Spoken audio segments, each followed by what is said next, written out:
This hearing will come to order. And before we begin our formal business, let me first extend a welcome to our new Finance Committee members. We have Senator Marshall on the Republican side. Welcome, Senator.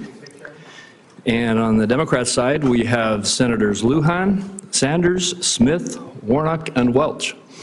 We welcome you all to the committee as well.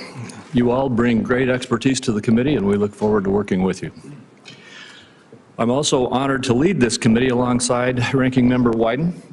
Senator Wyden and I have a proven track record of working together to improve the lives of our constituents in the Pacific Northwest and on this committee.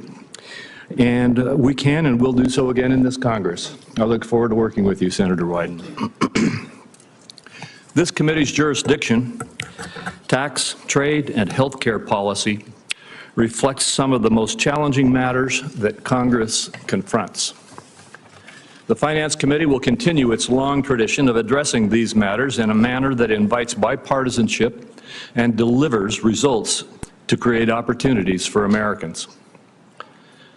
Turning to today's hearing, let me extend a warm welcome to Mr. Scott Bessent, President Trump's nominee for the Secretary of the Treasury, as well as his family. Congratulations, Mr. Bessent, on your well-deserved nomination, and thank you for your willingness to serve and for your extensive cooperation with this committee. It has already been a great pleasure to work with you. You've been transparent, candid, and insightful with me and with my colleagues.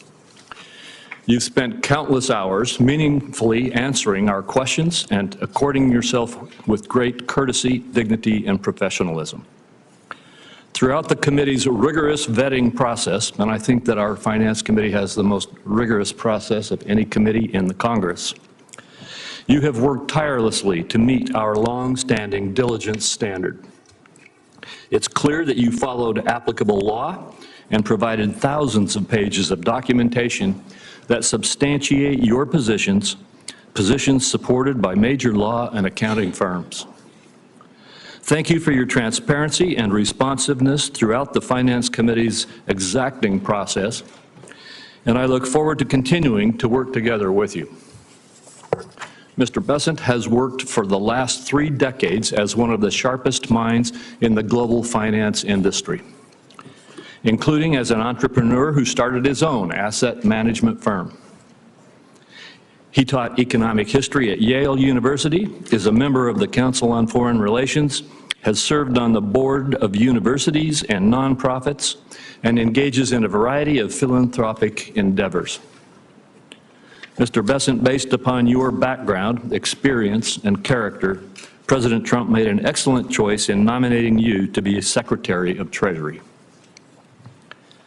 As you have described it, the position for which you are nominated is at the heart of the American economy, which is in turn at the heart of global economic growth.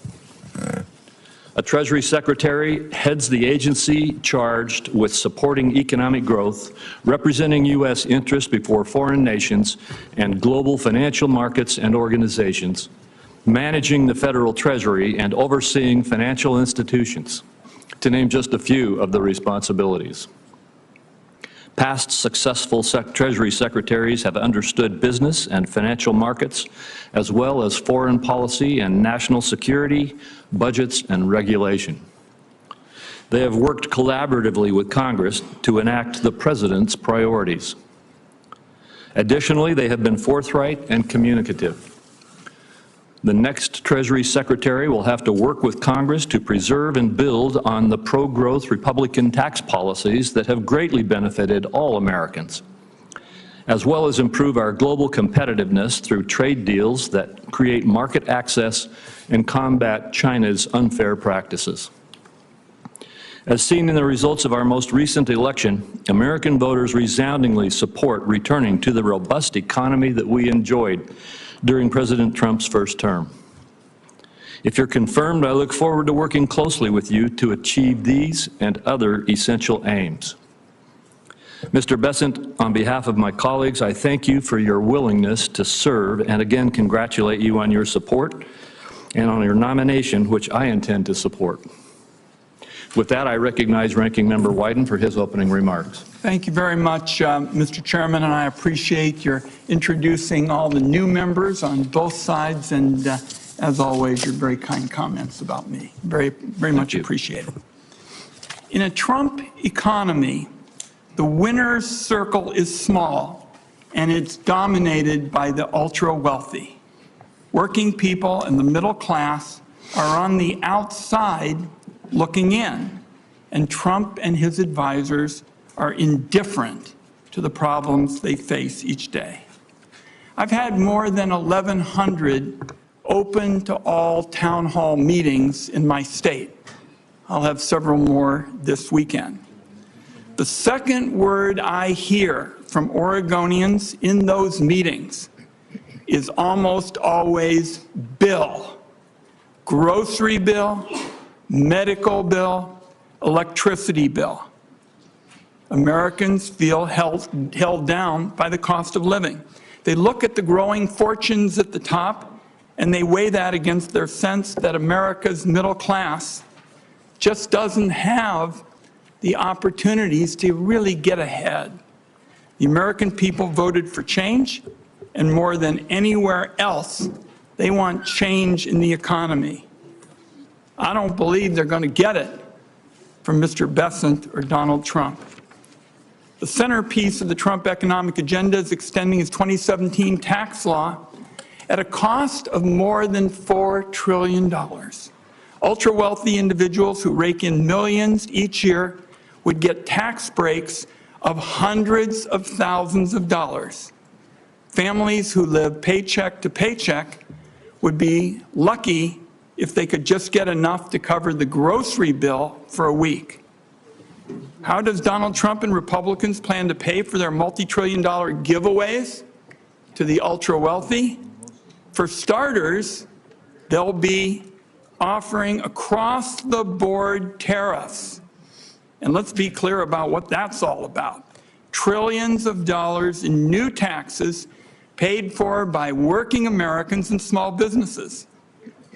And to me, the ultimate distillation of the Trump agenda is paying for tax breaks for the top by increasing child hunger, booting tens of millions off their health insurance, and laying off hundreds of thousands of manufacturing workers.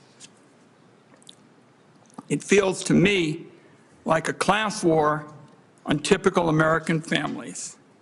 And the nominee, if confirmed, is going to be right in the middle of it.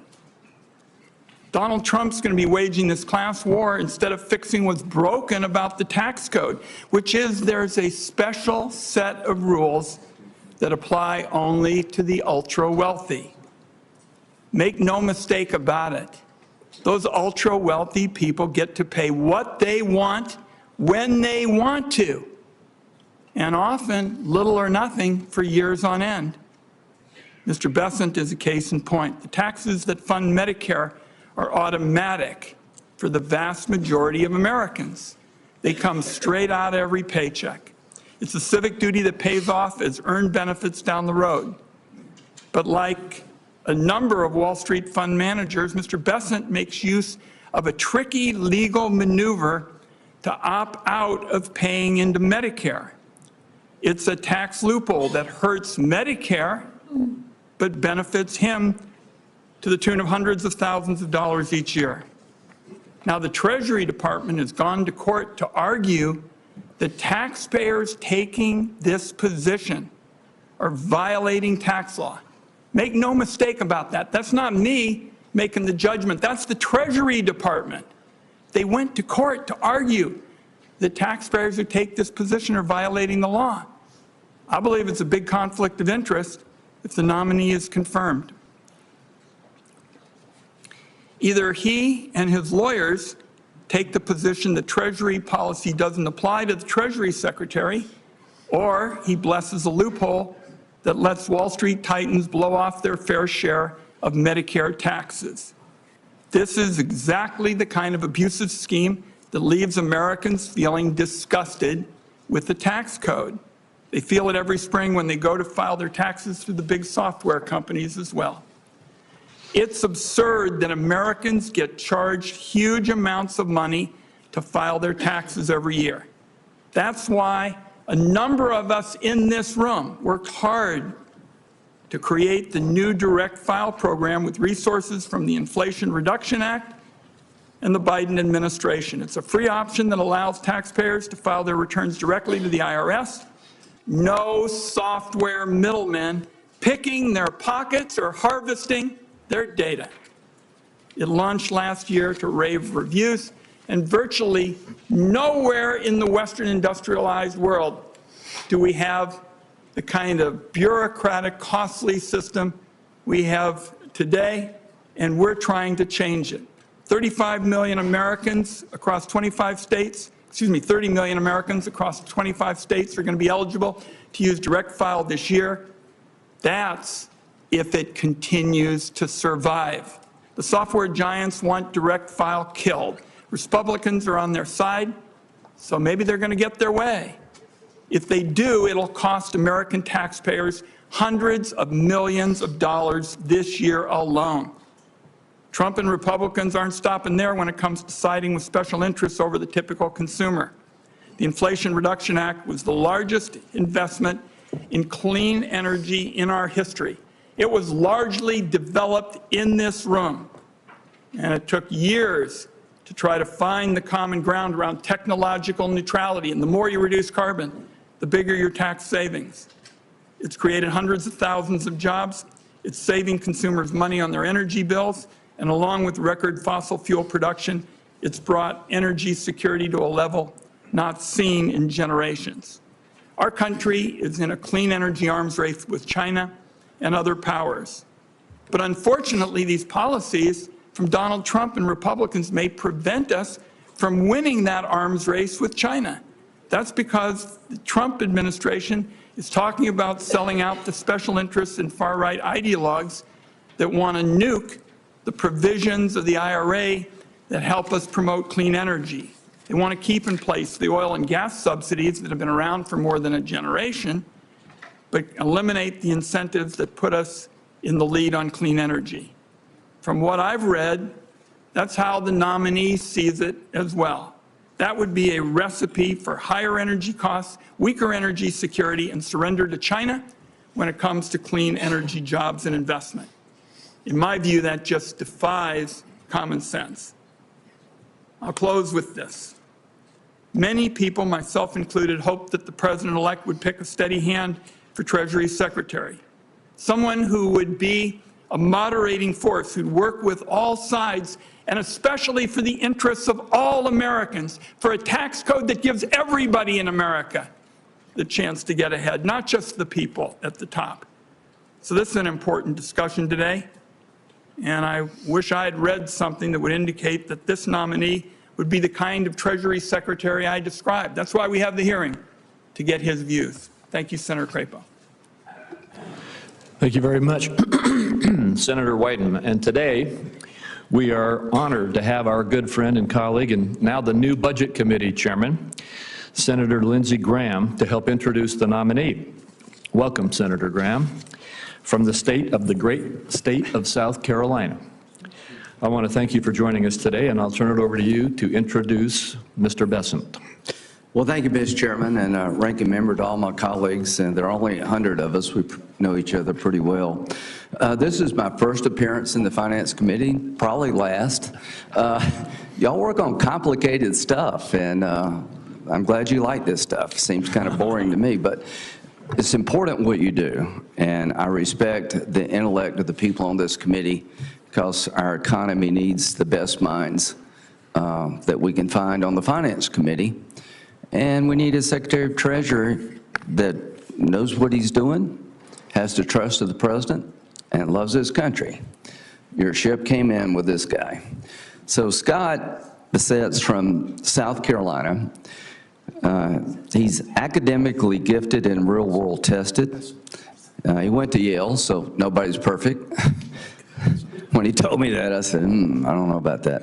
But anyway, he's really, really smart, and this is a complicated area. Now, why am I here? Because Trump won. I wouldn't be here if Trump hadn't won. Trump won because more people voted for him. And he had to pick people to form his cabinet. And when he talked about the Secretary of Treasury, I'm not the normal person you would go to ask about, because this is not so much my portfolio.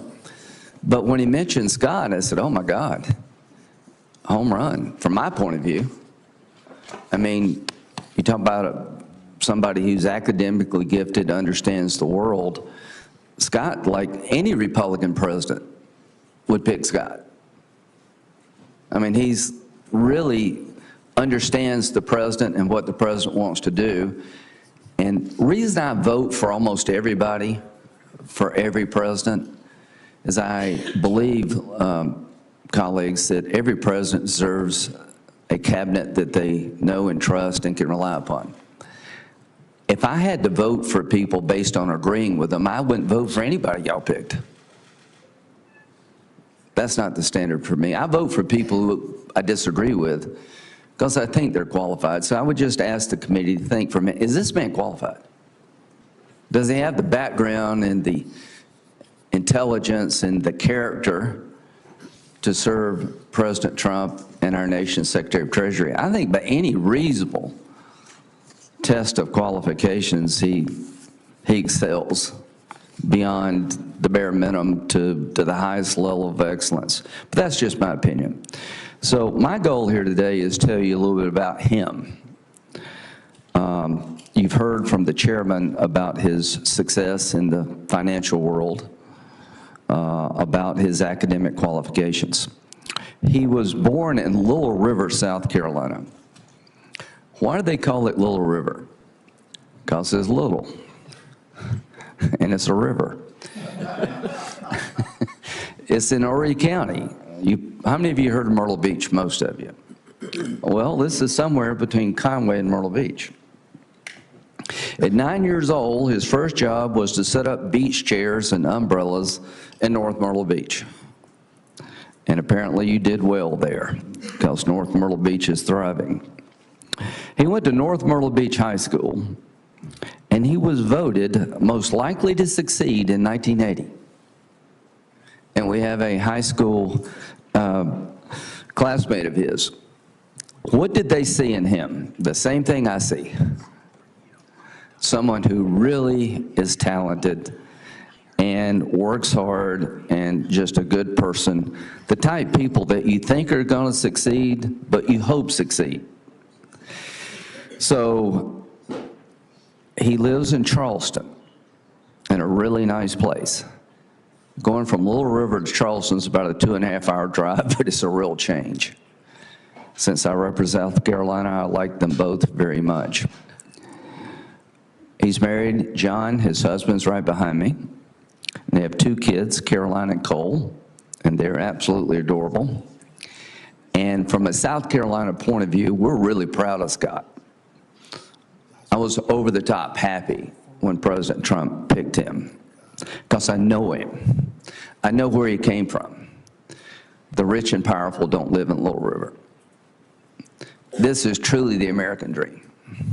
This man has been successful at everything he's ever tried to do. He's worked really hard. And why did President Trump pick him? Because he believes that President Trump's economic agenda is good for this country, and he wants to help President Trump be successful. And here's what Scott said. I think it's the melding of economic policy with national security. Economic policy and national security are now indispensable, and Donald Trump understands that. So I'm here to tell you, folks, I agree with that. If we don't have energy independence, we're less safe. If we don't get our debt in order, we're less safe. I am known around here as kind of a national security guy, but I do understand economic policy matters.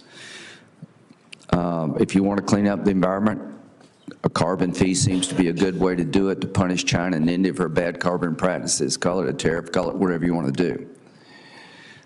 So President Trump won.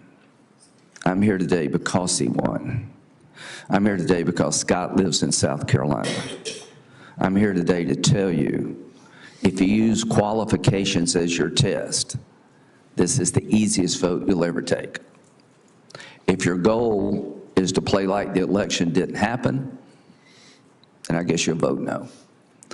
That's just where we're headed in the Senate. When you lose an election, you get up and dust yourself off and you get ready for the next one. But I was honored when he asked me to introduce him, because I know this man, and America will be in good hands if he's our Secretary of Treasury. He deserves this job, he's qualified for this job, and President Trump, thank you for picking him. On behalf of all of us in South Carolina, we're extremely proud of you, and we wish you well. Thank you. Thank you, Senator Graham. We appreciate you giving this introduction, and you are now excused, as is our practice.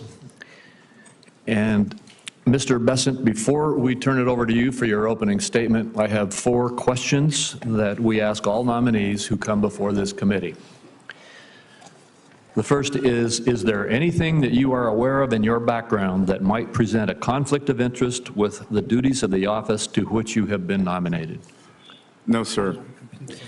Second, do you know of any reason, personal or otherwise, that would in any way prevent you from fully and honorably discharging the responsibilities of the office to which you've been nominated? No, sir. Third, do you agree without reservation to respond to any reasonable summons to appear and testify before any duly constituted committee of the Congress if you are confirmed? Yes, sir. And finally, do you commit to provide a prompt response in writing to any question addressed to you by any senator on this committee? Yes, sir. Thank you very much. Again, welcome to the committee, Mr. Bessent, and you may make your opening statement. Good. Thank you. Chairman Crapo, Ranking Member Wyden, members of the Finance Committee. It's an honor and a privilege to be considered by this committee as the President's nominee for the Secretary of the Treasury. I want to thank all of you who took the time to meet with me over the past few weeks. I want to thank my spouse, John Freeman, who is here today, and my wonderful children, Cole and Caroline, Mike, I'm not sure his mic's working. who are sitting behind me. Mr. Bessent, could you pull the microphone a little closer to you? Who are sitting behind me for the ultimate civics lesson. I want to acknowledge 3 people who couldn't be here today. My 98-year-old mother-in-law, Celine Freeman, a World War II French war bride of an American soldier who lives with us in Charleston, South Carolina, making for a 3-generation household. My sister, Paige McLeod Bessent, who doesn't like crowds and prefers the mountains of South Carolina to large cities, and my recently deceased sister, Wynn Bessent, who worked tirelessly as a public defender in one of South Carolina's poorest counties. I also want to thank President Donald Trump for having placed his trust and confidence in me for such an important role in his administration. While I've met with many of you, most Americans watching at home will be unfamiliar with my background. I have been blessed with a fulfilling and successful career, but my presence here today was far from predetermined. I was born and raised in the South Carolina Lowcountry. My father fell into extreme financial difficulty when I was young. When I was 9 years old, I started working 2 summer jobs, and I haven't stopped working since. I eventually made my way to Yale. I accepted my first internship in finance because the job came with a pull-out sofa in the office to sleep on, which allowed me to live in New York City rent-free. I've been involved in the financial markets ever since.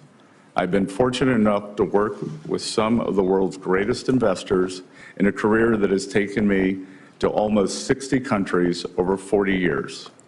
My life has been the only in America story that I am determined to preserve for future generations. Today, I believe that President Trump has a generational opportunity to unleash a new economic golden age that will create more jobs, wealth, and prosperity for all Americans. My life's work in the private sector has given me a deep understanding of the economy and markets. And while this experience will be invaluable in crafting economic policy, I have long adhered to the principle that you should know what you don't know and lean on those who do. Having never served in government, I intend, if confirmed, to be in close contact with each of you in your offices and seek your counsel. The Treasury Department plays a critical role in protecting American national security. We must secure supply chains that are vulnerable to strategic competitors, and we must carefully deploy sanctions as part of a whole-of-government approach to address our national security requirements. And critically, we must ensure that the U.S. dollar remains the world's reserve currency. Today, Americans face significant challenges in an economy that has not created enough opportunities for working men and women. We have an affordability crisis, a housing shortage, and for the first time in my lifetime, parents feel as though the American dream is slipping away from their children.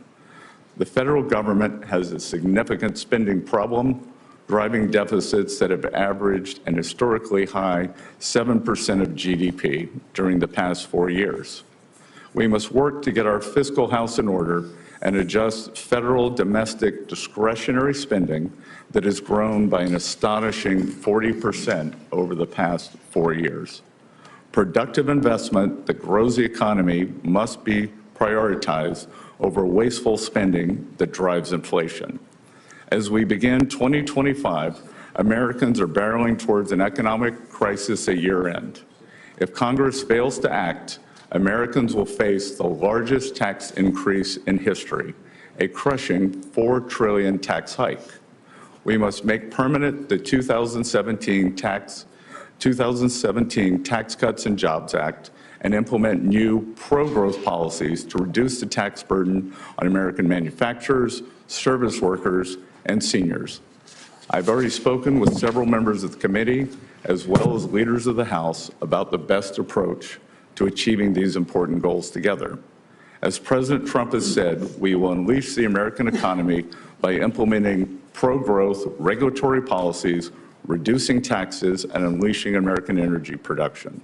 The breadth and depth of our capital markets, along with predictable pro-growth tax policy and smart updated regulation, will continue to make America the most popular destination in the world for starting, growing, and taking public a business. And as we rebuild our economy and lay the foundation for the next generation of American competitiveness, we must use all the tools available to realign the economic system to better serve the interest of working Americans. For too long, our nation has allowed unfair distortions in the international trading system. President Trump was the first president in modern times to recognize the need to change our trade policy and stand up for American workers. If confirmed, I look forward to working with President Trump and members of this committee to do just that. Members of the committee, these are just some of many important goals that President Trump has laid out for me and others on his economic team. I firmly believe that if confirmed, and with your counsel and support, we can usher in a new, more balanced era of prosperity that will lift up all Americans and rebuild communities and families across the country. I humbly thank you for your consideration, and am eager to take your questions. Thank you, Mr. Bessent. Before I begin my questions, I want to re-emphasize how appreciative I am of your diligence in the process that we've gone through vetting here in this Senate. I appreciate the more than 3,000 pages of supporting material you've provided, as well as the countless hours you and your staff have offered to respond to questions from members of this committee. Let me be clear. You followed all of the applicable law and met the committee's long-standing diligence standard. Your process matched that which has applied to nominees in every previous administration. And I want to go in my first question to you to the Tax Cuts and Jobs Act, which Senator Wyden and I have both mentioned already, and you've mentioned in your remarks. The attack on this statute, this law, which is law, I remind everybody it is the law now, it was passed in 2017, is that it was a tax cut for the wealthy.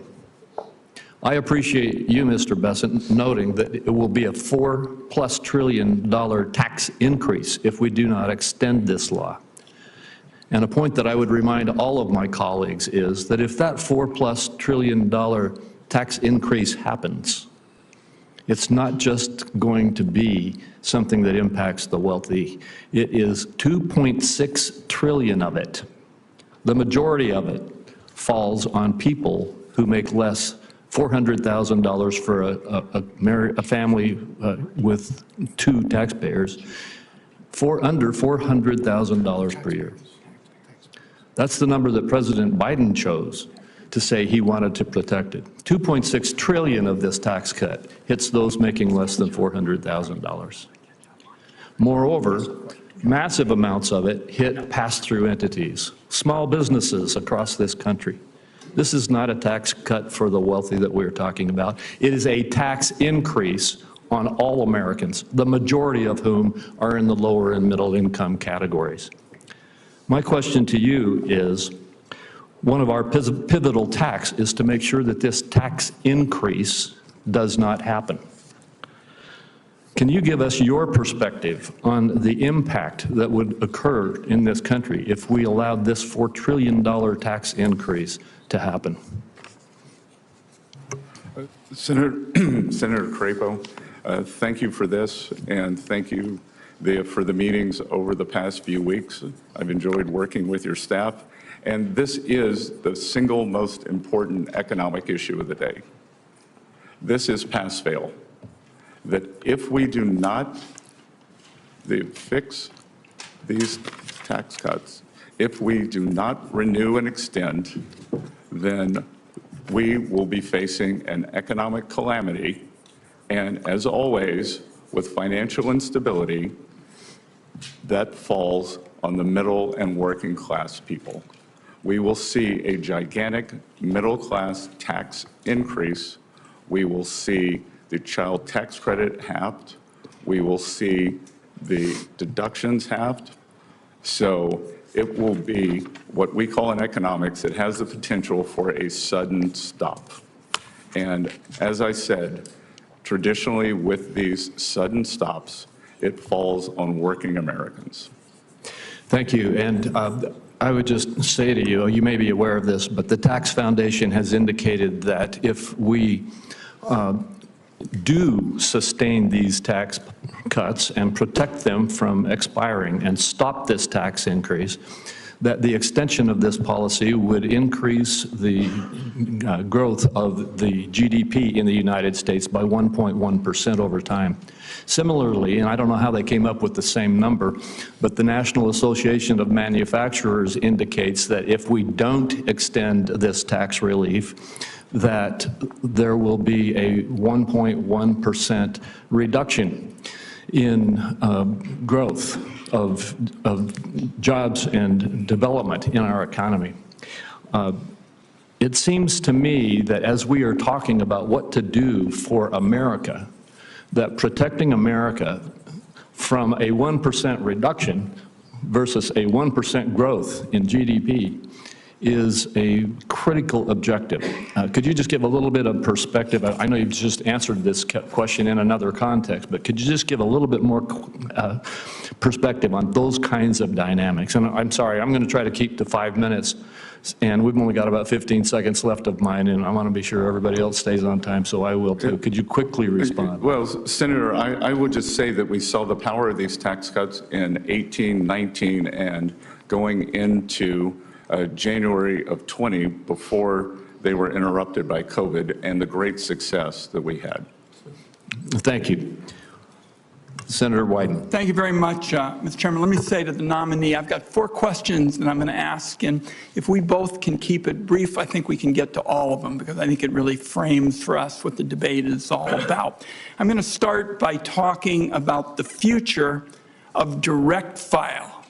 This is the program that helps our people who choose it to save hundreds of dollars when they file their tax return. Last year, the IRS launched it. It was enormously popular among taxpayers, but of course, the tax software giants and their big lobby just hate it. They want to shut it down. Now, the filing season starts January 27th, so it opens in 10 days, and millions of taxpayers around the country have already been notified that they are going to be eligible to use direct file this year. So I won't do this for every question, but I'd really like a yes or no on this one. Will you commit to keeping direct file up and running if you're confirmed? I will commit that for this tax season, that direct file will be operative, and the American taxpayers who choose to use it will. And if confirmed, I will consult and study the program and understand it better and make sure that it works to serve the IRS's three goals of collections, customer service, and privacy.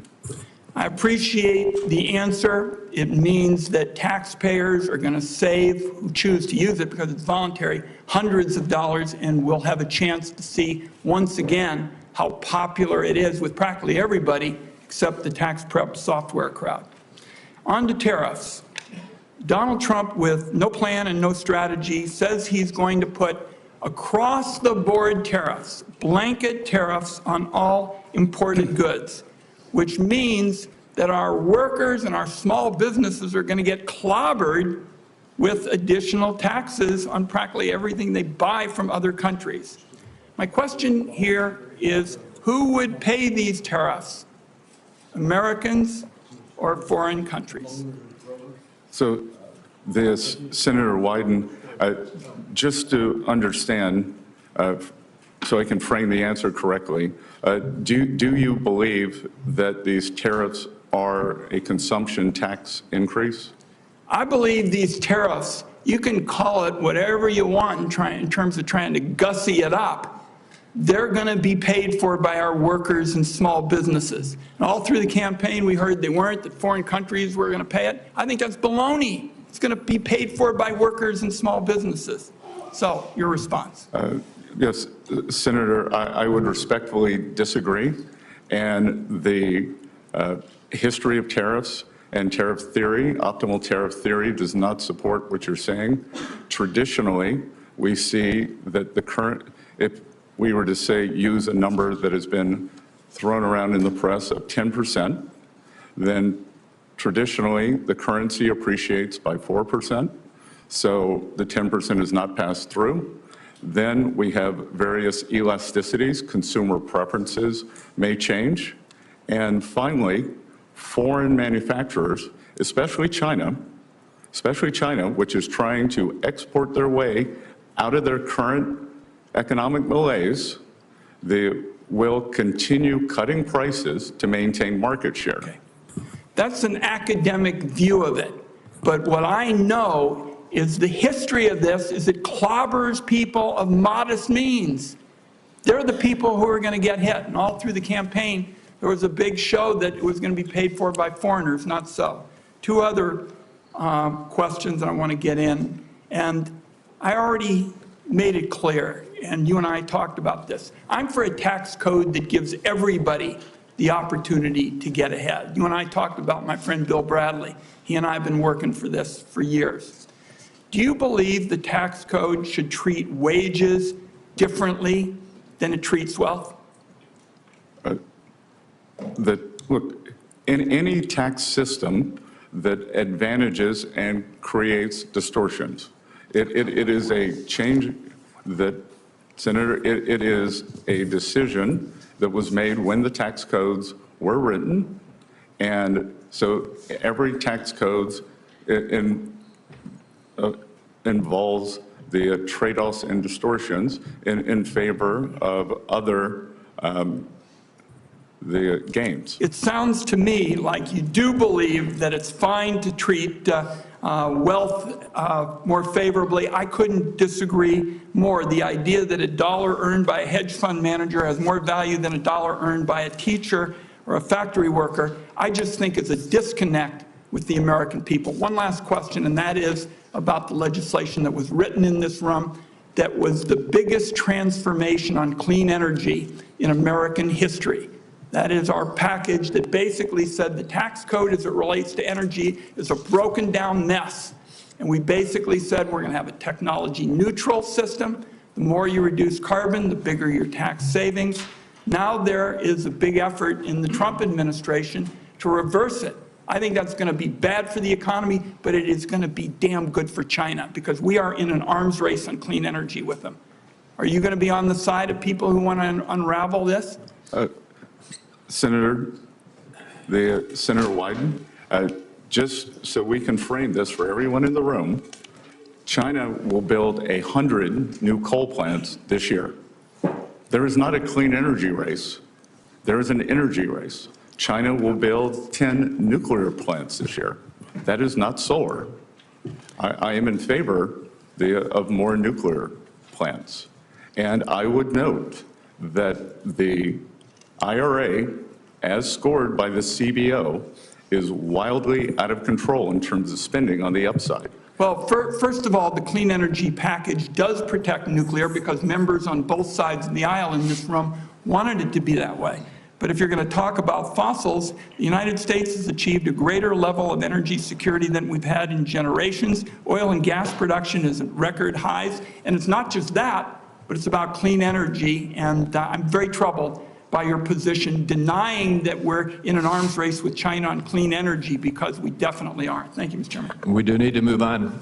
And I told Senator Wyden he could have those 4 questions, but I want to remind everybody else we've got a 5-minute time limit. He deserved those extra questions. Senator Grassley. Mr. Bessent, congratulations. I want to start out with where you and I talked about something in my office, and you remember that tongue-in-cheek comment I made to you that you're going to be asked by the chairman, will you answer all of our letters? And everybody that comes to the Hill says, yes, they're going to. And I said, maybe you better say maybe, because most people don't keep that promise. So I just wanted to remind you, if I write you a letter on my oversight responsibilities, I'd appreciate it if you'd answer it. Now to my first question.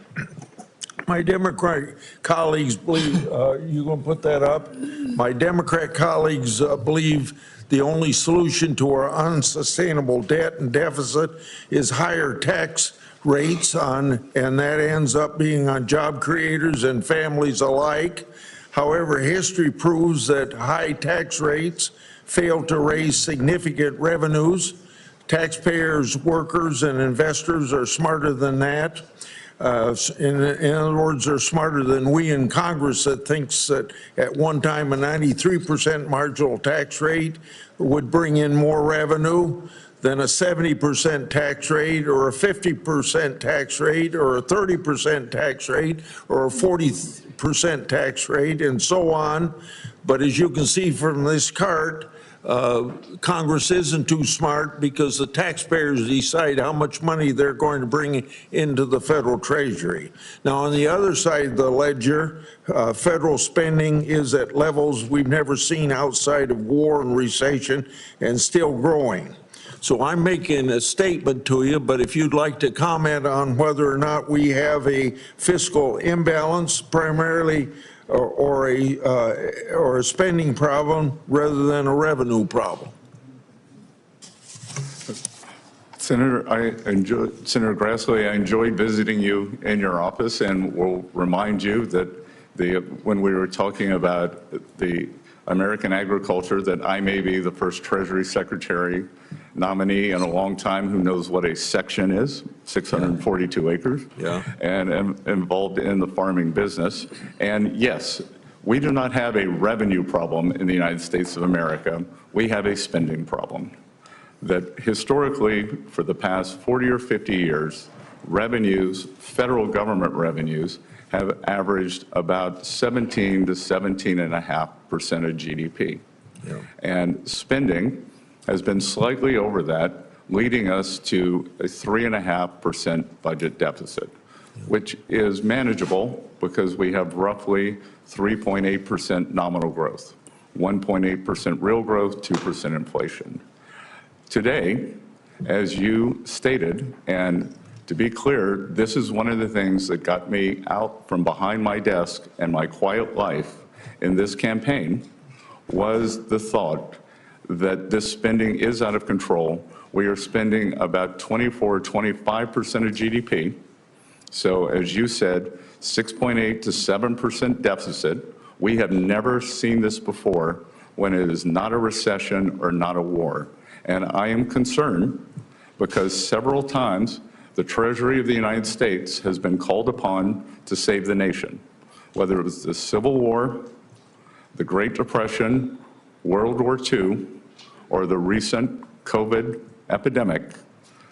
Treasury, along with full government and Congress, has used its borrowing capacity to save the Union, to save the world, and to save the American people. And what we currently have now, we would be hard-pressed to do same. My last question is one I ask a lot of people to come from Treasury.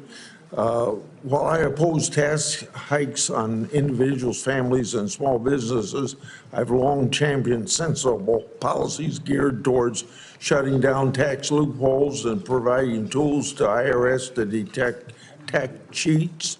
A primary example is my legislation that I authored in 2006, the IRS whistleblower law. It's brought $6 billion back into the federal treasury. This program could raise billions more if IRS would use it to its full potential. So I hope I can count on you if you're confirmed, and I think you'll be confirmed, to be supportive of this whistleblower program and work to ensure its full use to its full potential. Senator Grassley, we are in complete alignment on this program. Thank you. Next would be Senator Cornyn.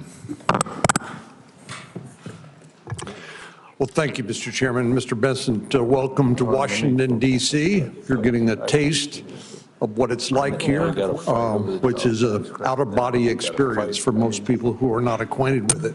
I happen to represent a state that has the 8th largest economy in the world. We think we understand the formula for economic growth and prosperity and opportunity, which are low taxes, a reasonable and modest regulatory footprint, and opportunities for people to prosper, and by prospering, invest and create opportunities for other people to pursue their dreams. We think there's a lot Washington can learn from that formula, and it sounds to be like you agree. One of the strange experiences I've had here is that so many of our colleagues, principally on the other side, think that the money that you earn is not actually yours. It's the federal government's, and you just get to keep a little bit of it.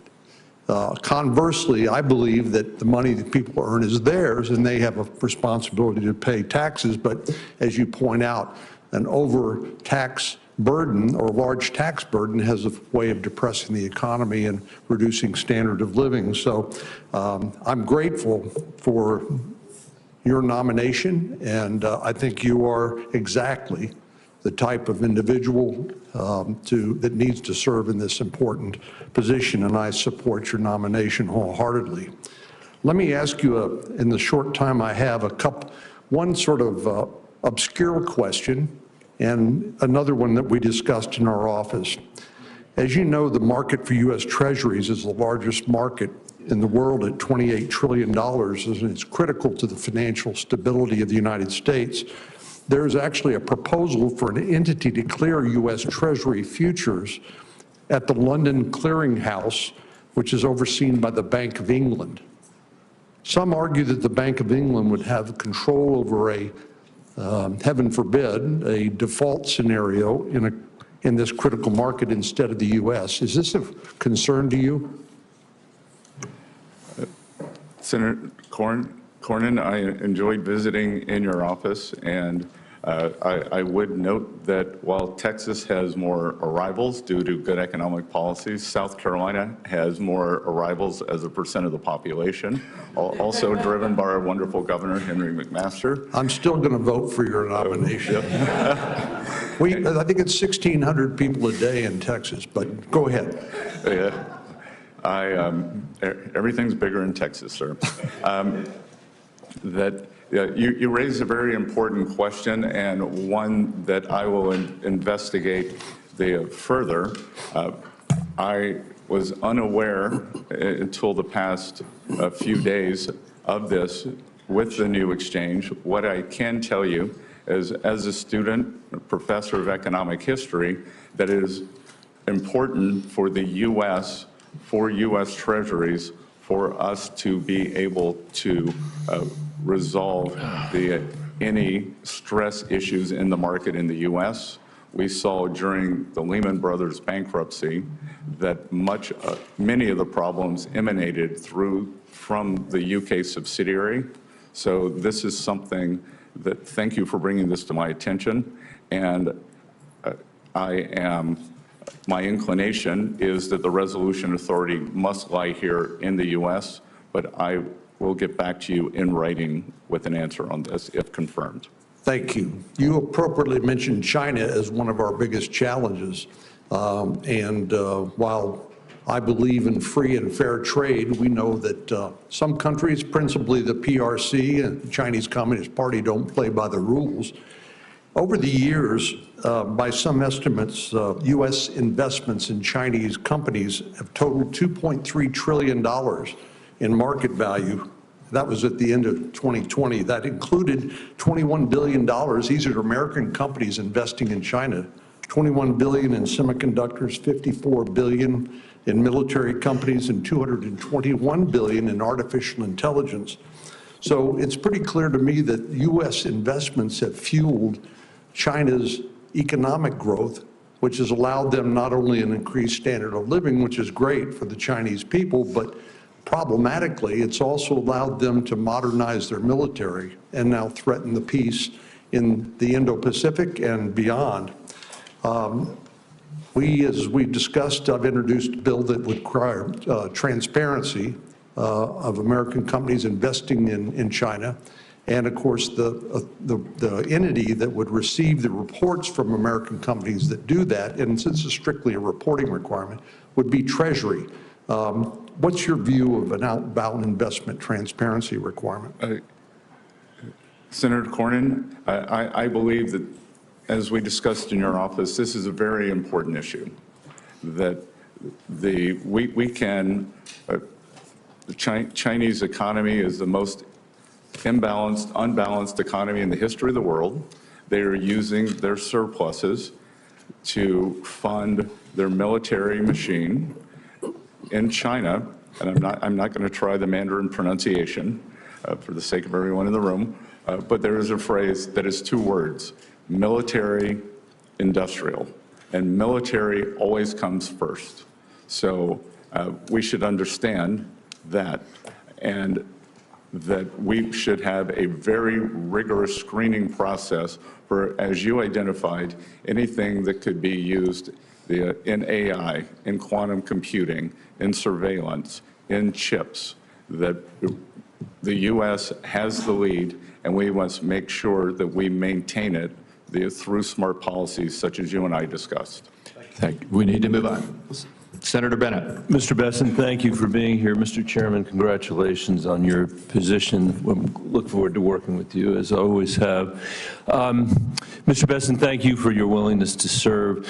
We are at the beginning of what's going to be a vigorous conversation about the country's fiscal health. You've described our deficit as alarming, and yet you are here with the same Trump tax policy that has burdened the American people with another $2 trillion of debt that their kids and grandkids are going to have to pay back. And despite the conversation we've heard over here, clearly, you know, the distribution of it was deeply, deeply, deeply unfair. 50% of it went to the top 5% of Americans, 75% of it, if you add the SALT, which even the Wall Street Journal won't support because it's so unbelievably outrageous, will go to the wealthiest 5% of Americans. The tax policy is one that's hard, it is, for some reason in this room, it makes sense to people.